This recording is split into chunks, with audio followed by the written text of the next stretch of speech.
નમસ્કાર. દિવસભરના તાજા સમાચારોમાં તમારું સ્વાગત છે. તમારી સાથે હું છું પિનલગીરી ગોસ્વામી. સમાચારો વિસ્તારથી જાણીએ એ પહેલા મહત્વના સમાચારો ઉપર એક નજર. પીએમ મોદી લોકસભામાં પ્રવેશતા સૂત્રોચ્ચાર વોટ ચોર ગદ્દી છોડ. બંધ વડની શાળાના આચાર્ય ઉપર હુમલો કરવામાં આવ્યો છે. ખેતરની પથારી ફેરવી દેશે આ ઘાસ. યુએસએ ટ્રમ્પ ટેરિફનો મોટો ભોગ બની રહ્યો છે. એશિયા કપમાં ભારત પાકિસ્તાન સામે રમશે. ઉત્તર અને મધ્ય ગુજરાતમાં વરસાદનું એલર્ટ આપવામાં આવ્યું છે. અમે દિવાયત ખવડનો ખુલ્લેઆમ વિરોધ કરીશું. વિદ્યાર્થી હત્યાકાંડમાં ન્યાય રેલીનું આયોજન. ગુજરાત હાઈકોર્ટે ડીવાયએસઓ ભરતીને લઈને મોટું અપડેટ સામે આપ્યું છે. ભારત ચીન વચ્ચે મોટો કરાર. બોર્ડર ઉપર શાંતિ જાળવવા માટે સહમતિ થઈ છે. બ્રેકિંગ ન્યૂઝ સામે આવ્યા છે. અમદાવાદ ગ્રામ્ય અને શહેરી વિસ્તારોમાં મેઘરાજાની જોરદાર એન્ટ્રી થવા પામી છે.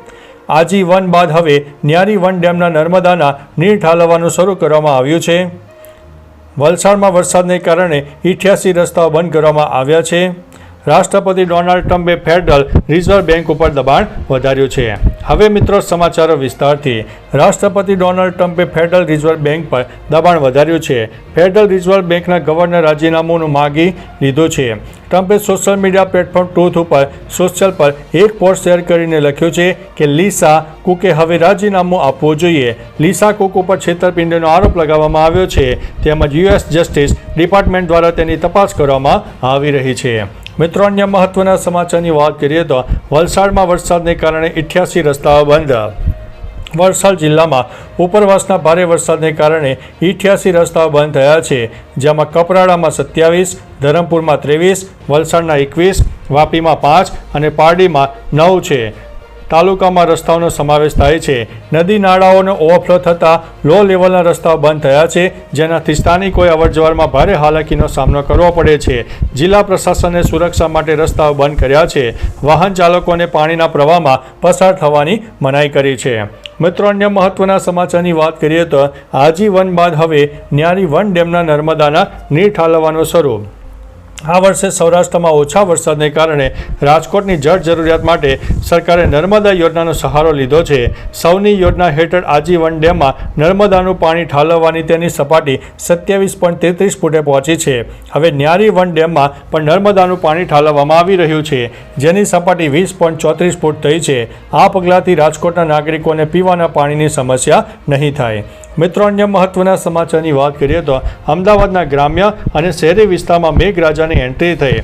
અમદાવાદમાં અચાનક વરસાદી માહોલ સર્જાયો. ધોળકા વિસ્તારમાં પવન સાથે વરસાદ વરસ્યો, જ્યારે મણિનગર, ખોખરા, પારડી, કાલુપુર વિસ્તારમાં પણ વરસાદ થયો. શહેરમાં વરસાદ વરસતા ગરમીથી રાહત મળી છે અને શહેરીજનોમાં ખુશીનો માહોલ છે. કચ્છ, જૂનાગઢ, અમરેલી, અરવલ્લી, નડિયાદ અને આણંદના શહેરી તથા ગ્રામ્ય વિસ્તારોમાં પણ વરસાદી માહોલ જોવા મળ્યો હતો. મિત્રો, અન્ય મહત્વના સમાચારની વાત કરીએ તો ભારત ચીન વચ્ચે મોટો કરાર. બોર્ડર ઉપર શાંતિ જાળવવા માટે સહમતિ. ભારત અને ચીન વચ્ચે બોર્ડર મેનેજમેન્ટ અને નિયંત્રણ અંગે એક નવા કરાર ઉપર હસ્તાક્ષર કરવામાં આવ્યા છે. ચીનના વિદેશ મંત્રાલયે આની જાણકારી આપી છે. ચીનના વિદેશ મંત્રી વાંગ ચીની તાજેતરની નવી દિલ્હીના મુલાકાત દરમિયાન આ કરાર ઉપર સહમતિ સધાઈ છે. બંને દેશો સરહદી વિસ્તારોમાં શાંતિ અને સ્થિરતા જાળવવા, સંવાદ ફરી શરૂ કરવા અને સંવેદનશીલ મુદ્દાઓને યોગ્ય રીતે ઉકેલવા માટે સહમત થયા છે. મિત્રો, અન્ય મહત્વના સમાચારની વાત કરીએ તો ગુજરાત હાઈકોર્ટે ડીવાયએસઓ ભરતીને લઈને મોટું અપડેટ આપ્યું છે. ગુજરાત હાઈકોર્ટમાં ડીવાયએસઓ ભરતી માટે મોટું અપડેટ સામે આવ્યું છે. 18 મેની પરીક્ષા બાદ હવે ડોક્યુમેન્ટ વેરિફિકેશન માટેની યાદી જાહેર થઈ છે. કુલ 192 જગ્યાઓ માટે લેવાયેલી ભરતીમાં 337 ઉમેદવારોના નામ લિસ્ટમાં સામેલ કરવામાં આવ્યા છે. હવે ડોક્યુમેન્ટ વેરિફિકેશન પ્રક્રિયા 29 ઓગસ્ટથી 31 ઓગસ્ટ સુધી યોજાશે. ઉમેદવારોને સૂચના અનુસાર જરૂરી દસ્તાવેજો સાથે હાજર રહેવું પડશે. મિત્રો, અન્ય મહત્વના સમાચારની વાત કરીએ તો વિદ્યાર્થી હત્યાકાંડમાં ન્યાય રેલીનું આયોજન. 7 ડે સ્કૂલના વિદ્યાર્થી હત્યાકાંડના વિરોધમાં સ્થાનિક લોકો દ્વારા ન્યાય રેલીનું આયોજન કરવામાં આવી રહ્યું છે. વિદ્યાર્થીઓના પરિવારજનોએ દોષીઓને કડક સજા કરવાની માંગ કરી છે. આ રેલીમાં વાલીએ સહિત મહિલાઓ, યુવાનો અને વિદ્યાર્થીઓ મોટી સંખ્યામાં પોસ્ટર અને પ્લે કાર્ડ લઈને ન્યાયની માંગ કરી રહ્યા છે. આ રેલીમાં વિવિધ સમાજના લોકો જોડાયા છે. ન્યાય રેલી મણિનગર રેલવે સ્ટેશનથી નીકાળવામાં આવશે. મિત્રો, અન્ય મહત્વના સમાચારની વાત કરીએ તો લોક કલાકાર દેવાયત ખવડના જામીન મંજૂર થવા પર રાજપૂત સમાજમાં ભારે રોષ જોવા મળી રહ્યો છે. ધ્રુવરાજસિંહ ચૌહાણના સમર્થનમાં સનાથલમાં યોજાયેલી બેઠકમાં સમાજે દેવાયત ખવડને ખુલ્લેઆમ વિરોધ કરવાની જાહેરાત કરી છે. સમાજના આગેવાનોએ પ્રશ્ન કર્યો છે કે હત્યાનો પ્રયાસ જેવી કલમ છતાં 48 કલાકમાં જામીન કેવી રીતે મળી શકે. પોલીસે દેવાયત ખવડના જામીન રદ કરવા માટે કોર્ટમાં અરજી પણ કરી છે. મિત્રો, અન્ય મહત્વના સમાચારની વાત કરીએ તો ઉત્તર અને મધ્ય ગુજરાતમાં વરસાદી એલર્ટ. હવામાન વિભાગે ઉત્તર અને મધ્ય ગુજરાત માટે ભારે વરસાદની આગાહી કરી છે. અરવલ્લી અને મહીસાગર જિલ્લામાં એલર્ટ આપવામાં આવ્યું છે. અનેક જિલ્લામાં ઓરેન્જ એલર્ટ પણ આપવામાં આવ્યું છે. ગાજવીજ સાથે તીવ્ર પવન અને અતિભારે વરસાદની શક્યતા રહે છે. અમદાવાદ, ગાંધીનગર, સાબરકાંઠા, દાહોદ, વડોદરા સહિતના વિસ્તારોમાં વરસાદી સ્થિતિ પર નજર રાખવામાં આવી રહી છે. સૌરાષ્ટ્ર માટે હાલ રાહતના સંકેત પણ આપ્યા છે. મિત્રો, અન્ય મહત્વના સમાચારની વાત કરીએ તો એશિયા કપમાં ભારત અને પાકિસ્તાન સાથે રમશે. એશિયા કપમાં ભારત પાકિસ્તાન વચ્ચે મેચ રમાશે. જી હા, સરકારે ગુરુવારે કહ્યું છે કે પાકિસ્તાન સાથે મલ્ટી નેશન ટુર્નામેન્ટ રમવા માટે કોઈ પ્રતિબંધ નથી. મંત્રાલયે એમ પણ કહ્યું છે કે દ્વિપક્ષીય શ્રેણીમાં ભારતનું વલણ હકબંધ રહેશે. મિત્રો, અન્ય મહત્વના સમાચારની વાત કરીએ તો યુએસએ ટ્રમ્પ ટેરિફનો મોટો ભોગ બની રહ્યો છે. આ વર્ષે અમેરિકામાં 446 મોટી કંપનીઓ નાદાર થઈ છે, જે 2020 કરતાં 12% વધુ છે. જુલાઈમાં 71 કંપનીઓ નાદાર થઈ ગઈ છે, જે એક મહિનામાં સૌથી વધુ સંખ્યા છે. ટ્રમ્પે એપ્રિલમાં વિદેશી માલ પર 10% ટેરિફ લાદ્યા પછી નાદાર કંપનીઓની સંખ્યામાં વધારો થયો છે. સ્મોલ કેપ કંપનીઓને સૌથી વધુ નુકસાન થયું છે. 2024માં 43% કંપનીઓ ખોટમાં છે, જે 2008 પછી સૌથી વધુ છે.